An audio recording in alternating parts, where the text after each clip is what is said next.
9:30, 10 o'clock Wednesday morning. We are loaded, and I suppose it's 550 miles home. It's about 350. We're not going on to Péage. We're going to trundle because we have to be at Dieppe. The ferry is 5 to midnight French time, so we need to be there by about 10:30. So we got 14 hours to get up, 12 hours to get up there, cheerfully. So here goes, 400 miles and I have driven it around a bit. It'll be absolutely fine. From a very warm, slightly grey Charente, we are off.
So, Bonneval.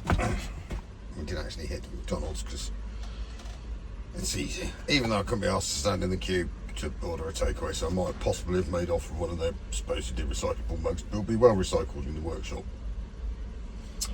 So, I have about 200 miles-ish to do. So, Bonneval is just to this side of Tours, and then we're pretty much like whop straight up to the coast. Well, for 200 miles. These Sprinter doing sprintery things. It's a bit like the Hilux Rolling Thunder video where basically just nothing fell off of it because it's quality. Buy old shit. Don't. I mean, if you left your Tesla in a hedge for 2 years, you probably wouldn't even be able to charge the battery up, let alone put a battery in it. And this chuck new battery in it, we probably could have brought that one around if we were feeling really keen. Fire it up, drive it around for a week, straight through a control technique, and then drive it. Well, it's 350 miles this side and 150 miles the other. Not including obviously the crossing over the channel, but technically there ain't much driving going on there. Anyway, so I'm going to finish my cafe cramp or whatever I've got, devour the rest of my chips and my rather scruffy looking burger that I managed to order myself, and then we shall hit the road again.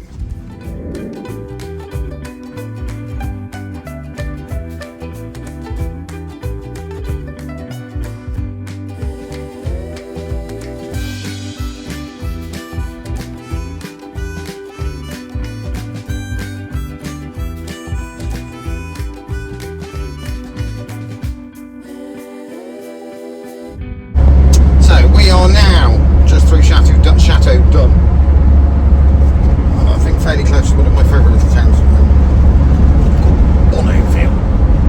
So I accidentally found Bonneval a few years ago. I used to run one of these, we still got it, with the roof sleeper box on before that Brexit thing appeared and ruined all that type of stuff. And one evening I was out here and I was like, too early. Day before the boat, couldn't find anywhere really to pull up that was nice, so I stopped in a super U car park at Bonneval, and it was pretty horrible, so I thought, I'll trek the truck, and I had a 20-foot tri-axle cargo trailer on the back with a long wheelbase 413, I think it is, Sprinter with a roof sleeper and a big floppy sided body, so it was quite a unit. And it said municipal camping, like free. I thought, well, I'll try it, I'll go and have a look at that, because obviously it's not really technically a camping car. Anyway, so I trundled down into Bonneval,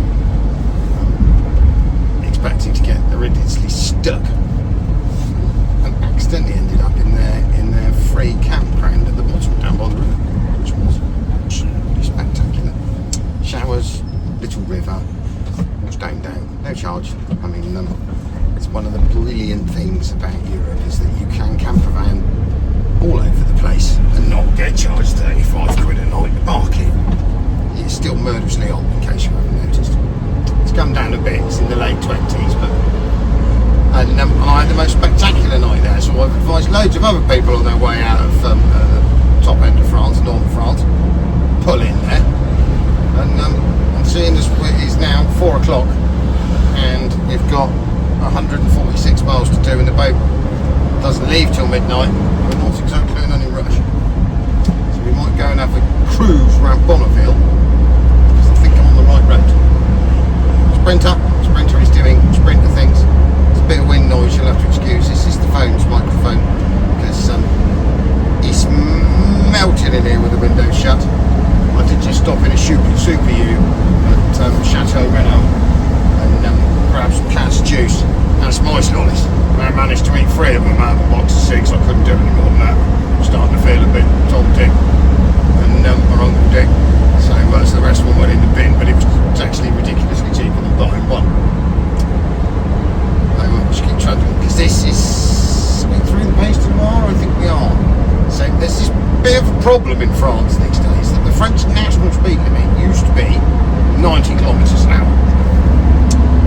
And then they tried to change it to 80 kilometres an hour, which was fine, apart from lots of people moaned. So they gave it to each department to whether they were going to have an 80 or a 90, which means get done for speeding in this bit. It's a pain, you have to be on your phone. So basically I've sorted it out a bit more, because I got out a couple of years ago for doing 85 kilometres an hour, or 86 kilometres an hour in an 80, but was actually signed as a 90. They have now sort of swapped the signs around, so if it says 90 you can do 90, if it doesn't say 90 assume that you can do 80. Like now we've gone from a 90 and we're into an 80, so 80 is basically pretty much dead on 50 miles an hour. Just keep sat nav eyes on, because otherwise, I mean, the speeding fine isn't horrific. It turns up in the post in England, cost me 40 euros. It wasn't even worth the arguing. So and the other thing you do have to remember about France, we've got a prime example of it going on now. Tailgating is just part of it. Yep. England, you get a bit angry about it. You have to sort of forget that out here, because it's like a national thing. I can remember first moving out to the Tarn-et-Garonne many years ago, going into Valence-d'Argent in my large van and having someone in a Renault Clio absolutely magnetically stuck to me and thinking, nah, like, you're braking for ferries then, aren't you? Trying to piss them off. And I thought, I was just not going to. Anyway, so we went down a really long straight piece of road. As soon as the corner came, and it was dangerous to overtake, some old lady in her mid to late 80s in her Clio whipped out from behind me, who'd been tailgating me for 10 kilometres, and then decided to overtake me as fast as she could go on a blind bend. It's a bit French. You get used to it. There is a bit of that testosterone stuff floating around. I mean, they have really tried in the last 10 years to improve their road death rates, driver training, because it wasn't very good. Lots of people die because the driving standards were pretty piss poor. They just go everywhere flat out, crash into shit. I mean, I remember when we lived in the Tarn-and-Garonne one year, they cut all the trees on the side of the road down round us. I mean, what on earth are we doing that for? Thinking it was probably diseased. And that was a vain attempt to lower the death rate, so that when people came off long straight roads far too fast, instead of whopping into a tree, if you took the tree out, then they just disappeared into a field and probably survived. It's a very French way of dealing with things. Anyway, I'm going to go back on probably more dull and boring time maps of this piece of the National 10, which is pretty uninteresting, really. It's a bit like Route 66 in the States. It's all because the Route Nationales were the sort of the first major roads, major routes of France. So there is just derelict gas stations and derelict Larousiers and all of that all the way down through this piece. It's quite sad, but my favourite little Larousier stop normally is the far side of Chateau Renaud, and that had finally closed this year. It's all shut down, and because I don't think there's the traffic on these roads. There is the péage system in France, which is the big motorways, but you have to pay. I mean, the reason we're not doing it is I don't need to be up there at any great speed, but there's always a national, like a route round, and if there isn't any other choice for you not to be able to pay for it, they actually put you on the péage for free. Very French. So we're trundling cross country on the nationals and on the old National 10, which we were on in the beginning in Roufac, and then we'd obviously strayed off because it weaves around all over the place, and then we're back on. I mean, we must be 2/3 of the way up. We're coming up into northern France, basically. Anyway, I'm waffling now. We stop in Bonneval. I'll see you there in a minute. Right, we were driving past Bonneval. So Bonneval, technically. Bonneval. Coming out this way. You get off an early morning ferry, you get a bit tired on your way out, down, because if you're heading south on the nationals, this is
parked here by the river. So here we go, look. So basically, that's something massive. You can pull your camper van in here and pull up, no worries at all. There's kiddies, things, and ball and everything on the side. Some toilets and some showers, and then basically the river. So you can hire a boat, whiz up and down. Basically, this goes all the way around the town. It's a bit grey and grim today, but it's meltingly hot. And so if you want to pull up somewhere 150 miles from your ferry, or 100 miles from your ferry, depending where your ferries come from, on your way out to recoup a bit. Bonneval, love it.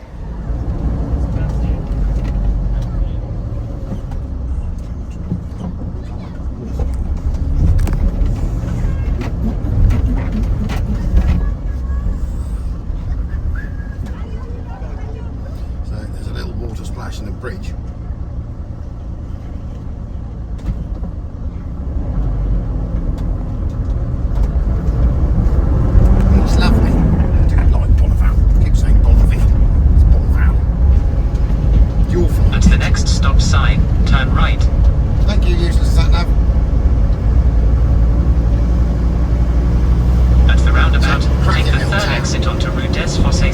Shut up, sat nav. River goes all the way around it. There's a little town centre with some shops and some cafes. If I needed more coffee, which I don't, I would have dragged you in there, but I'll keep trucking on a bit. See, isn't that nice? Look. There's a whole river around. You can have a pedalling boat or a drivable boat. Tree line, park your car up. Go past this stop sign, then at the next one, turn right. Well, at least he didn't attempt street names. Old sat-nav, he's not very good at French. Anyway, now we have recovered camera. So, on the way out of Bonneval. But it's a really nice little town. And as probably said for the 20th time, if you come in this way, you fancy a stopover, just to rest, park the car up, park your camping car up. I'd highly recommend it. Right, we're going to get back on the N10 again, get a bit further up, and I will see you at whatever decides to be my next stop. Whether we just head for Dieppe and have a wander around the St. Martin. That might be the best way through. Right, onward!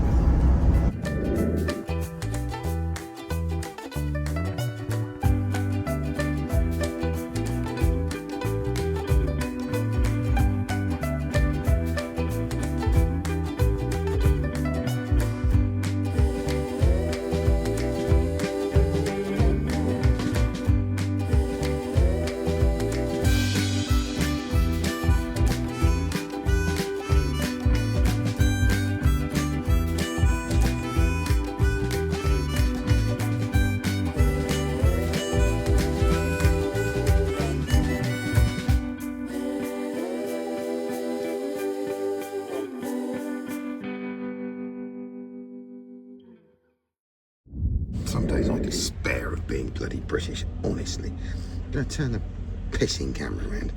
Have a look at, honestly, what is wrong with us? This complete flipping palaver going on here. So a load of them have parked in the truck entrance. So there's a load of 44 tonners keep arriving, right? So over here,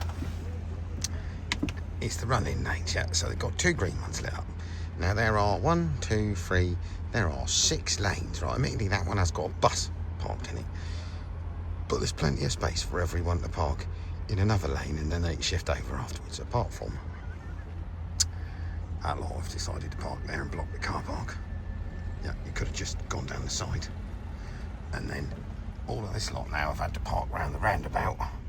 So now it's all gone completely to fucking bollocks, because no one's got enough of a brain to work out. Immediately I've had to come into the actual booking office car park, because there ain't nowhere else, because that bunch of wallies over there want shouting at, which I might go and do in a minute and get them to move down there. So, just because you ain't got a green light doesn't mean that you can't just whip over afterwards, once that lot have gone. And 99.9% of them are British flipping number plates. Honestly, you could scream. You really could. So after the complete calamity, which was the queue, I just sat out of the way till everyone had gone in one line instead of parking in six and then ferrying across sideways, argued at each other, moaned, blocked the lorry terminal. That was exciting. So I just sat over there out of the way until there was a clear space, because let's be honest, it doesn't really matter how fast you get through this thing, the boat ain't leaving until everyone's the other side anyway. I mean, even the fact that the FDS have now started priority boarding on boats, pay an extra 20 quid to get on first. I mean, that'll help you. I mean, it's obviously mad panic once everyone else gets out of their cars and over a 10-minute or 15-minute period of loading. I do not. Sometimes I'm just embarrassed to be British. But anyway, we made it here absolutely perfectly. Nothing's fell off, nothing's exploded. Just under half a tank of fuel to do 350 miles. Bumbling. 110k most of the way up. Can't knock an old Sprinter. 2 years sat in a hedge. So I'm about 3 from the booking, 1, 2, 3, maybe 4 from the booking, and then I'm going to have an exciting night on a ferry because cabins were over 100 quid and I'm not paying that. I'm not being tight. I don't like being fleeced because apparently it's school holiday time. Because it's school holiday time, that means you double your prices and fleece every poor sod trying to take their family away for everything you can get out of them. This world is crazy sometimes, so I'm going to sit in one of those uncomfy chairs because I'm sure they intentionally make them uncomfy so that you can't do any description of comfort or sat on a boat, so you have to pay for a cabin. Because I mean, how someone engineered a chair that was that unbloody comfortable, I do not know unless they were doing it intentionally. Anyway, so after my minor rant, we'll probably rejoin you in the early hours of the morning because this thing lands at 5 French? 5, yeah, it'll be 5 French, I think. It's 4-hour crossing, leaves here at midnight, lose an hour, it might be 5.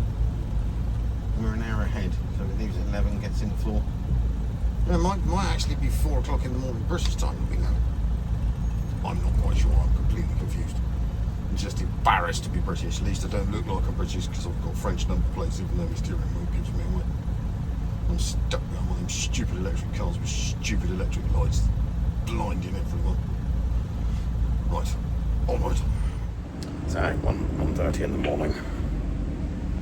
Did go and ask about cabins, but they only had the 120 quid ones left, and I was like, nah, 4 hours, this is always cheaper. I'll cope.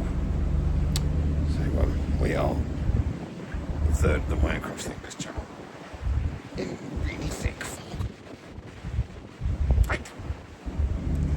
So if you were trying to sleep, which I've given up on, not that I'm blaming them for blowing the fog on every 5 minutes, because obviously we're going like that across the English Channel, whereas everything else goes up and down the English Channel. Tends to make you a bit of a target. So hopefully the radar stuff is good. And this is one of those bits of video footage. All of a sudden the container ship appears here. That's the last time you ever see me. So I've decided just to try and bear it. Smoke lots. I've had to buy 2 cups of fluffy coffee. The coffee comes about this size and you think, crap. So you're in the coffee machine and you get half a cup of fluff and about half a cup of coffee. Not that I'm moaning or anything. I mean, I'm appreciative of the fact that they posh the inside up. The bit I find hilarious though is that there are 2 of these boats. This is the Seven Sisters.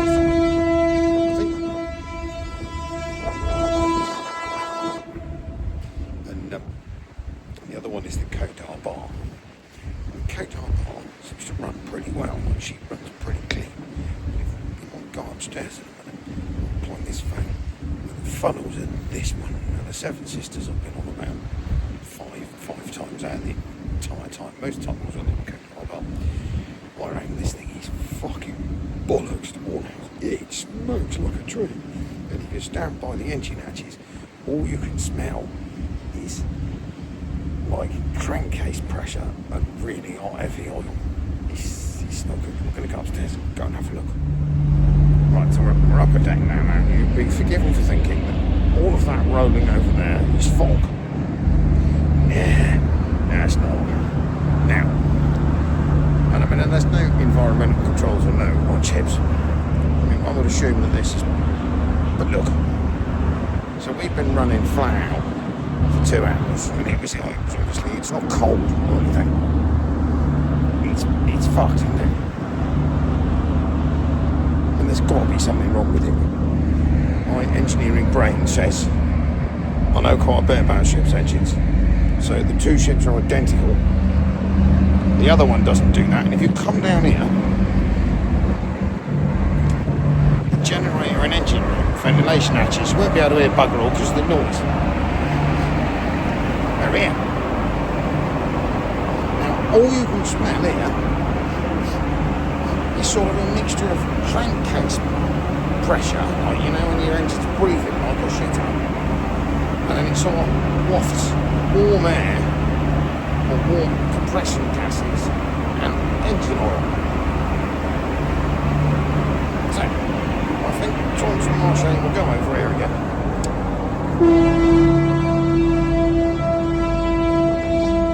We haven't been able to container ship yet. So I think if I'm Transport Ferries, might spend money on the repainting and upgrading of the inside of it. I haven't done the 2 heavily fucked engines. Just so, I mean, just to reiterate. I mean, this thing is not a steam-driven vessel. It is bollocks to begin it. Because the other one, no do that. Anyway, so what I'm going to do, just to cheer me evening up, is do laps of the day and get me legs to work again. And then I might go buy another cup of fluffy coffee. Speciality on it for €3. Right, and by the time I've had 4 cups of fluffy coffee at €3, I might have actually had 1 cup of proper coffee. You know what I mean? Anyway, going for coffee. Just as a bit of an explainer, the sort of minor ship knowledge comes from the old man. My father, for a very long period of his life, sailed oil tankers and stuff all over the world for Shell. He's got some very, very good stories. He's had a few exciting near misses in his time. Because, I mean, ships are a bit of a difficult thing to stop. I mean, my father sailed super tankers, and he said, basically, if you turn it off, slap it in reverse, wind it flat out, it might stop in 6 miles. He said it's easier to turn it around in a circle of 3 miles. But there are some, I could explain, technical rules of the sea for who should move, who shouldn't move, and whose fault it is if you move when you weren't supposed to, and then you went something even though you were trying to avoid it because the other people weren't doing what they were supposed to be doing. So I have a reasonable understanding of it, obviously, because that's my dad. So anyway, next time you should see me, hopefully getting off of this thing, well, as long as I don't know, go poof at some point. I mean, it's been doing it for at least a couple of years, at least. And I say, no container ships arrive just there. They haven't seen us because obviously they're whipping up and down. But modern radar is good. I have faith. I mean, you can't see 2 foot in front of your nose out here. I'm going to go purchase more fluffy coffee. I mean, honestly, perhaps it was a thing I should start selling. Have a cup of fluff. It's like a third coffee and 2/3 fluff. So that's where Costa's going wrong, you know. Laters.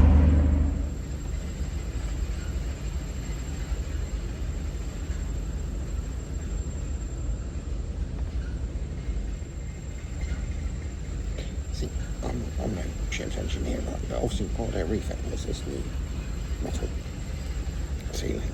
It's all the way through downstairs, and it's all the way through up here. I'm going to turn the camera around and I'll show you. Well, I didn't quite know why we fitted it, but one would have thought, right, that if fitting something on a propeller-propelled ship shakes, you might want to have thought about the fact of the quality of the material we used as to whether it was going to squeak like a fucker.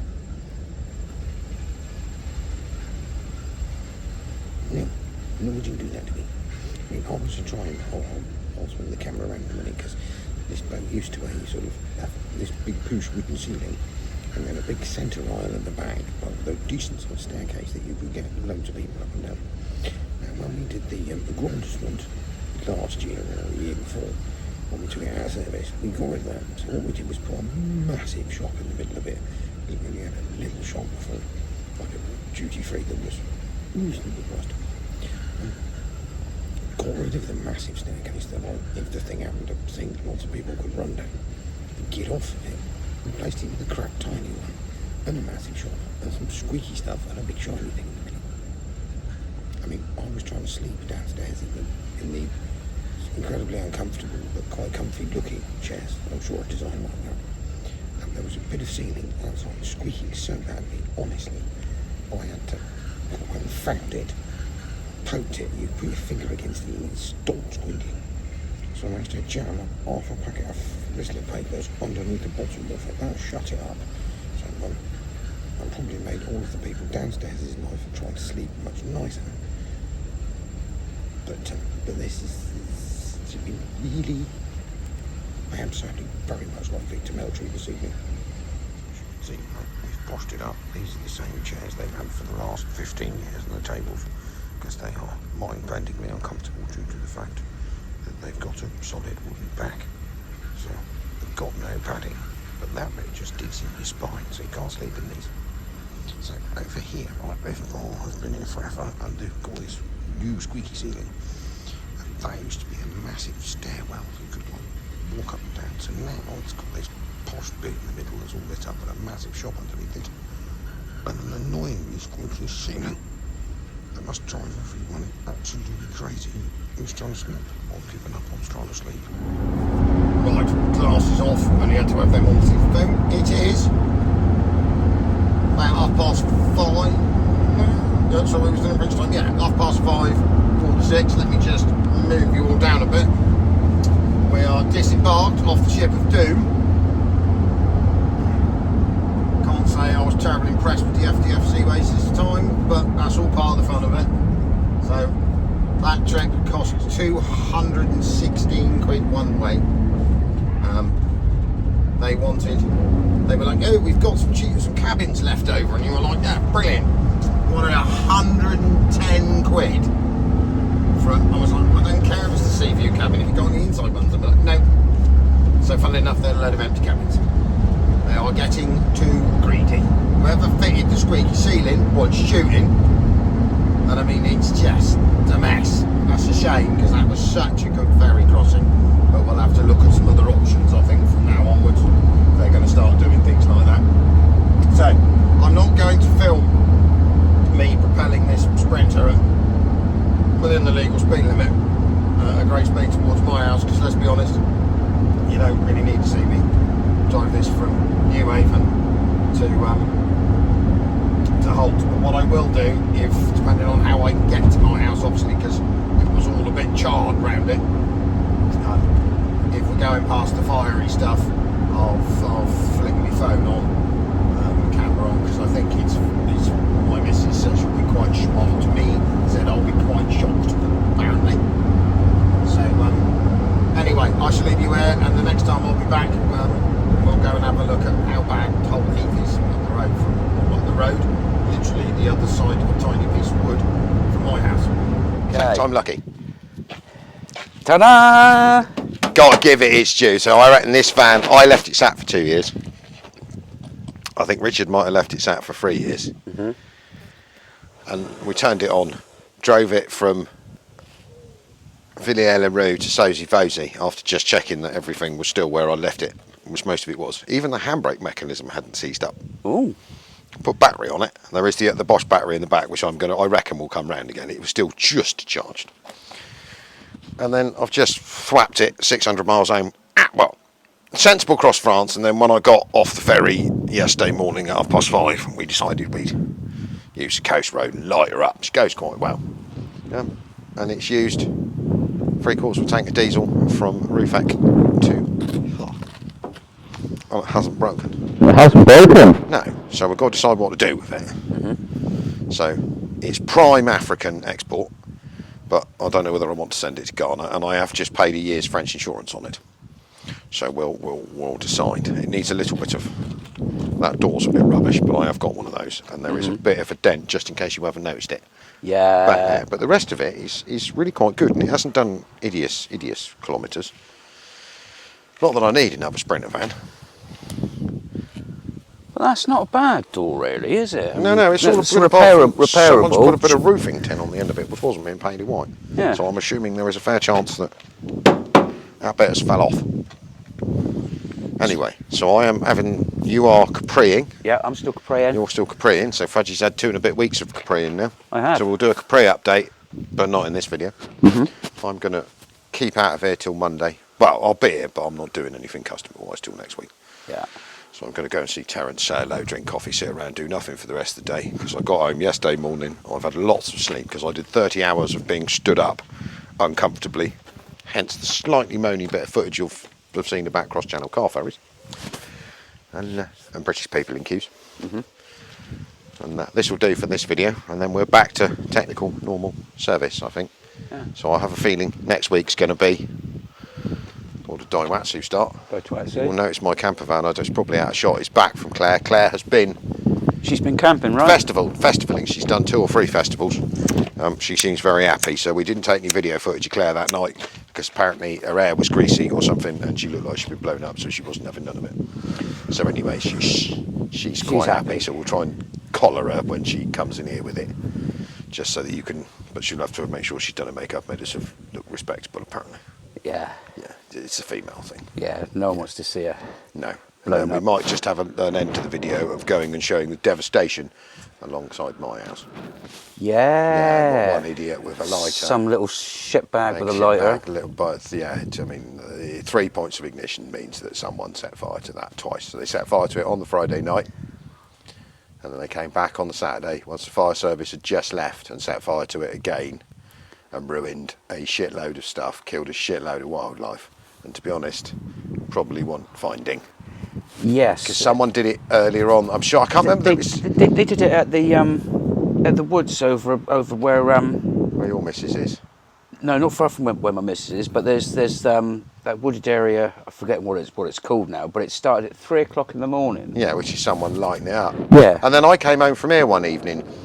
I think it's earlier on this year. I was in the pit in my Hilux to whiz up onto Holt Heath. It was like wet and damp and miserable to find someone had set it on fire. I mean, some random horsey lady spent ages bashing it out, and then fire service turned up and finished it off.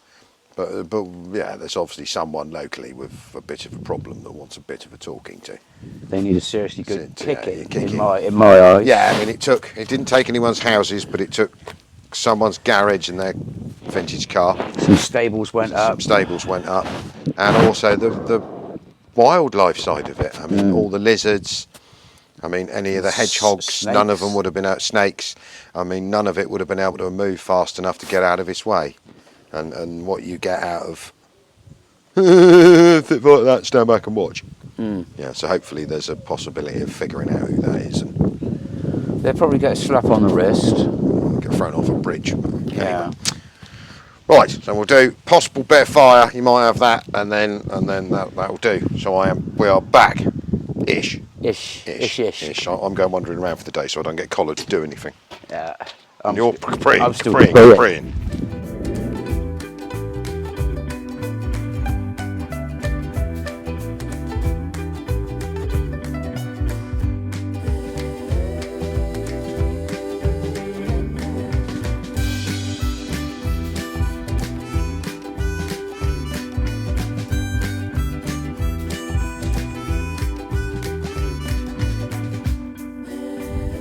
Right, so just to give you an idea, they have just reopened the road, which means everyone's driving through here flat out like a bunch of birds and don't take any notice of the falling. Nothing, Britain. So basically, another one, it starts 200 yards back behind me. It's all on the right hand side here.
Right, I think that will do for this video.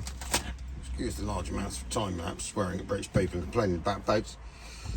But will you, 1998, 7, 8, 310D Mercedes Sprinter, after you left it in a hedge for 2 years and your mate left it growing in a hedge for 3 years, drive 603 miles we've done now since it passed its CT, all the way back from France back to England, flat out.